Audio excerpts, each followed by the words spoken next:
வேங்கை வயல் விவகாரம் திடீர் திருப்பம்.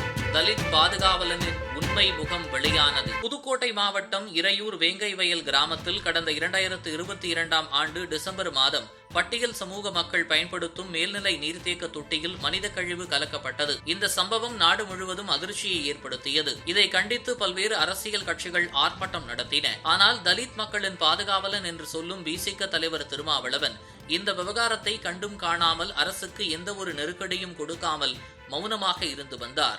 இந்த சம்பவம் தொடர்பாக விசாரணை நடத்த காவல்துறையில் சிறப்பு புலனாய்வு குழு அமைக்கப்பட்டது. அதன் பின்னர் இவ்வழக்கு 2023ஆம் ஆண்டு சிபிசிஐடி போலீசாருக்கு மாற்றப்பட்டது.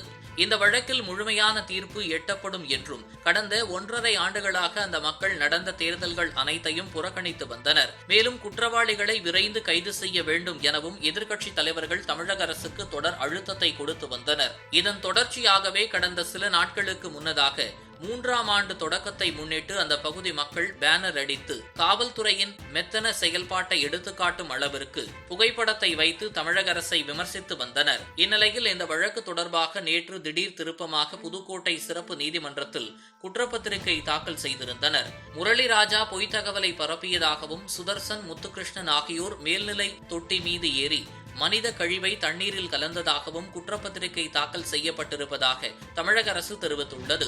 இந்த தகவல் வெளியானது அடுத்து அந்த பகுதி மக்கள் குடிக்கும் தண்ணீரில் அவர்களே மலம் கலந்ததை பல சந்தேகத்தை எழுப்பியுள்ளது. இனிமேல்தான் தலித் மக்களின் பாதுகாவலனாக திருமாவளவன் இந்த வழக்கை சிபிஐக்கு விசாரணைக்கு அமைத்திட வேண்டும் என கோரிக்கை எழுப்பியுள்ளார். அதேபோல் திரைப்படங்களில் தலித் மக்களை மையமாக வைத்து திரைப்படம் எடுத்து வரும் ப. ரஞ்சித்தும் குற்றவாளிகளை கண்டறியாமல் தலித் இளைஞர்களை கேள்விகளை எழுப்பியுள்ளனர். இதனால் திருமாவளவன் மற்றும் இயக்குனர் ப. ரஞ்சித் 2 ஆண்டுகளுக்கு மேலாகியும் குற்றங்களை கண்டறியாமல் இருந்த காவல்துறையை கண்டித்து ஒரு அறிக்கையோ ஒரு போராட்டமோ அறிவிக்காத நிலையில் திடீரென்று இப்போது தன் சமுதாய மக்களை அரசு வேண்டுமென்றே பழி போடுவதாக சொல்வதை எந்த விதத்தில் நியாயமாகும்? இவர்கள்தான் சமூக அரசியல் பற்றி பேசும் திருமாவளவன் மற்றும் ரஞ்சித் இருவரின் உண்மை முகம் இதுதான். அந்த மக்களுக்கு பிரச்சனை என்றால் குரல் கொடுப்பதில்லை. ஆனால் குற்றவாளிகள் பக்கம் ஆதரவாக நிற்பதா என பல சந்தேகங்கள் கிளம்பியுள்ளது. வேங்கை வயல் பிரச்சனையில் அன்று திமுகவுக்கு ஆதரவாக பேசிவிட்டு இன்று குற்றவாளி யார் என்று தெரிந்ததும் அதே திமுகவிற்கு எதிராக செயல்படுகிறார் திருமாவளவன். அதேபோல் ப. ரஞ்சித்தும் திமுக ஆதரவாக செயல்பட்டு இன்று போர்க்கொடியை தூக்குவது எந்த விதத்தில் நியாயமாகும் என பல கேள்விகளை அவர்கள் மீது எழுந்துள்ளது.